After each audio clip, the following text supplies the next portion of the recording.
Hola chicos, hoy vamos a conocer un periodo de nuestra historia, de la historia de España, que conocemos todos como la transición. La transición es un periodo de la historia en el cual pasamos de un régimen político, de un sistema de gobierno a otro, ¿vale? Que a priori son completamente opuestos. Como estudiamos en el tema pasado,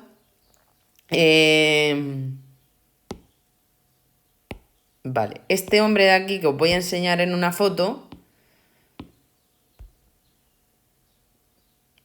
que no sé si os sonará su cara, espero que sí, porque lo habéis estudiado, en mil...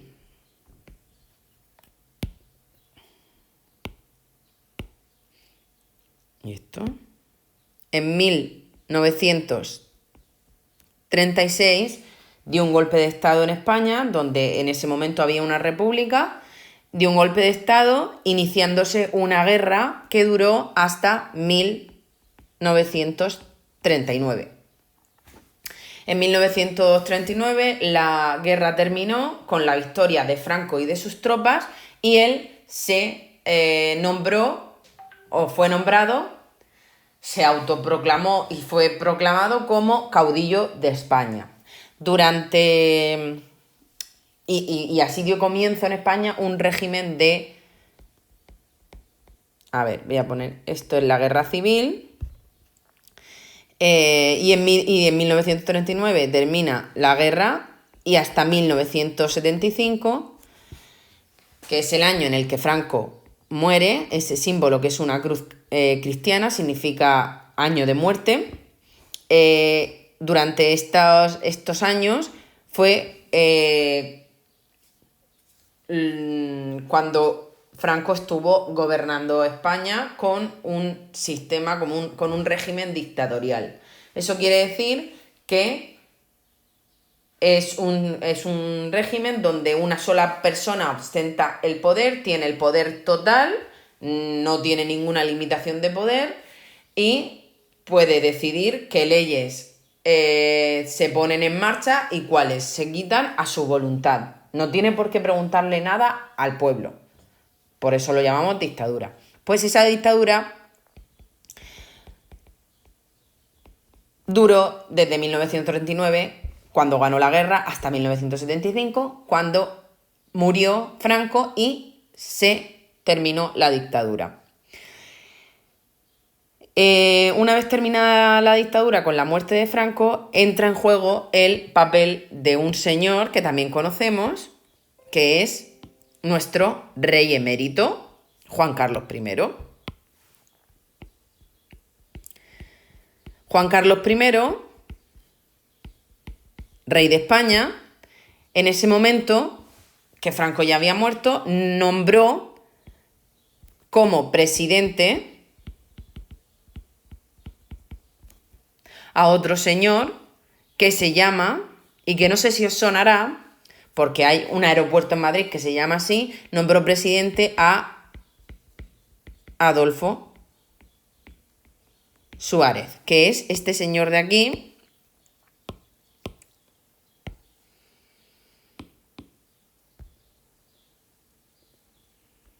que fue el primer presidente de la transición, ¿vale? Adolfo Suárez murió... Suárez, ¡ay! ¡Ay! ¿Qué estoy haciendo? Adolfo Suárez murió hace unos años, hace relativamente pocos años, siendo un hito en nuestra historia porque fue el primer presidente después de la dictadura. Y posteriormente a esto, en 1997, o sea, perdón, en 1977 se celebraron en España las primeras elecciones democráticas.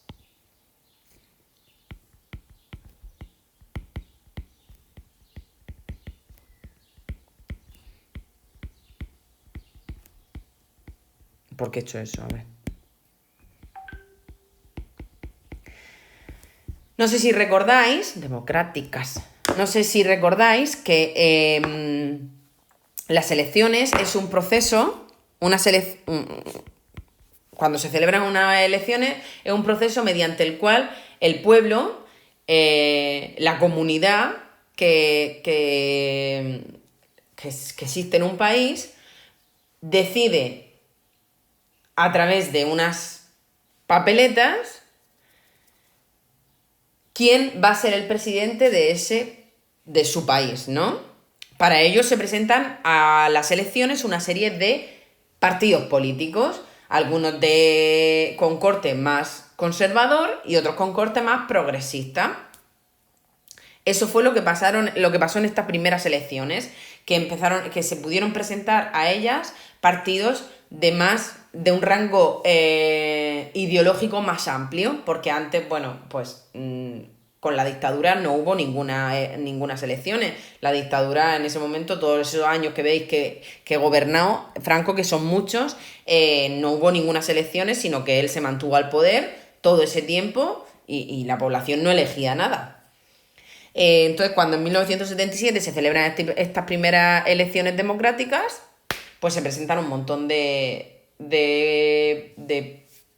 partidos políticos y la gente, que no sé si en esa época, no sé si era a los 18 o a los 21, a partir de tener esa edad ya podían votar hombres y mujeres, es que no me acuerdo si era 18 o 21, tengo que buscarlo.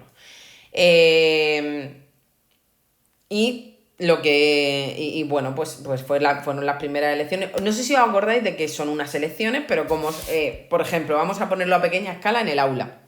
En el aula, imaginaos que somos 30 niños en el aula y nos dan a elegir si queremos hacer un viaje de estudios a París o a Londres. Entonces, la maestra o el maestro decide que para elegirlo lo vamos a elegir democráticamente. Todos tenemos una papeleta con el nombre de Londres y una papeleta con el nombre de París, ¿vale? Y la maestra o el maestro va a coger una urna, que es una caja de cristal, una caja transparente de metacrilato, y con esa urna se va a pasear por todas las mesas y cada uno de los que están en ese aula, de los 30 alumnos, va a echar una de las dos papeletas, o la de Londres o la de París. Recordad que eso es una decisión personal, es una decisión totalmente anónima y que no tienen por qué compartir con nadie más, como pasa básicamente en las elecciones de un país. Entonces cogen esa papeleta y la echan. Y una vez que todos, absolutamente todos los que en ese aula se encuentran han votado, los 30 niños y niñas que en ese aula se encuentran han votado por París o por Londres, la maestra o el maestro procede a hacer un escrutinio de los votos, que básicamente es sacar de la urna los votos que hay y leerlos. Y empiezan. París, a un lado. Londres, a otro lado. Y así van con todos los 30 votos. Hasta que imaginaos en un supuesto caso, sale que 28 niños han decidido que van de viaje a Londres y solo 2 eligen que quieren ir de viaje a París. ¿Qué ha decidido la mayoría? La mayoría ha decidido que se va de viaje a Londres. Por tanto, esa pequeña minoría tiene que aceptar lo que la mayoría ha elegido, porque así es una democracia. Y eso es a pequeña escala. Imaginaos a gran escala en un país donde hay partidos políticos de todos los colores, de todas las ideologías, de todos los pensamientos y de todas las manifestaciones. Eso quiere decir que hay un partido político como es el PP, el Partido Popular, un partido político como es el Partido Socialista Obrero Español, también está Vox, está Podemos, está Ciudadanos y un montón de partidos políticos que han decidido presentarse a unas elecciones con el riesgo de ser elegidos o no ser elegidos, pero con una libertad para poder presentarse y mostrar cuál es su ideología al resto de la población y que esa población se sienta identificado con esa ideología o no se siente identificado. Básicamente es un régimen político donde la libertad individual y colectiva prima ante todo y el pueblo decide qué tipo de gobernador y de partido político quiere que lo represente. Pero sabemos que en una democracia pues habrá momentos de tu vida en los que estarás más de acuerdo o menos de acuerdo con el partido político que está representando el país. Hay veces que hay que aceptar que está el partido que más te gusta a ti y otras veces que está el partido que no te gusta tanto. Es una democracia y la mayoría decide en democracia. Nada, espero que hayáis entendido un poco lo que es la transición. Voy a pasar a continuación. A ver, un segundo. Bueno, voy a pasar ahora a la Constitución española, que es la que actualmente tenemos vigente en este país. Bueno, continúo, como he dicho, con la... ¿Por qué no va? Ahora. Continúo con la creación en 1978, una vez que ya se habían celebrado las elecciones y ya fueron elegidos los representantes políticos del país. En 1978 se reunieron para crear la ley fundamental del país, la ley más importante que tiene este país, que es básicamente la Constitución española, que fue aprobada por una amplia mayoría del Congreso en 1978, concretamente en un día que hoy por hoy seguimos celebrando y seguimos teniendo como festivo y no vamos al cole, ni hacemos, ni trabajamos, ni nada, la enorme mayoría de la población española, que es el 6 de diciembre.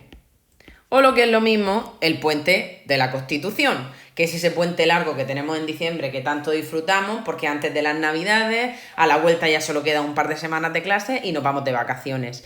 Y suele ser porque se une con el Día de la Inmaculada, ¿vale? Entonces es un puente que se hace largo. Pero todos los años, desde 1978, celebramos el 6 de diciembre el Día de la Constitución. Esta ley tan importante es la que define en sí misma todos los derechos y libertades de los españoles. No sé si os acordáis que este pasado 6 de diciembre, creo que no cayó el 6 de diciembre porque era el festivo, lógicamente, pero creo que el día antes o 2 días antes celebramos en el gimnasio, en el pabellón, como un homenaje a la Constitución española, donde Virginia dio unas palabras a todos los que estábamos en el cole, y en nuestra clase varios niños tuvieron, entre todos elegimos, no entre todos, creo que lo elegí yo, pero bueno, elegimos uno de los artículos. Que fue el de la libertad para hablar otros idiomas en nuestro país. Es el artículo que reconoce que el idioma principal de España es el español, pero que existen otros idiomas como es el catalán, el euskera y el gallego, ¿vale? Y salieron vuestros compañeros, leyeron el artículo y luego varios de vuestros compañeros leyeron una frase relacionada con la libertad en diferentes idiomas. En euskera, también lo leyeron en valenciano, lo leyeron en catalán y lo leyeron en gallego. Bueno, pues ese día que todos el colegio celebramos con los artículos de la Constitución, el mismo día de la Constitución española, pues fue un homenaje a esa ley fundamental que tenemos todos, en el cual se recoge pues información tan importante, leyes tan importantes, artículos tan importantes como el derecho a la educación, el derecho a una vivienda digna, el derecho a una sanidad, todos esos derechos que tenemos por haber nacido en este territorio y que es muy, muy, muy importante que conservemos y que agradezcamos tener. Y ya está, básicamente es eso, ¿vale? Un beso y seguimos el lunes con más momentos de la historia española.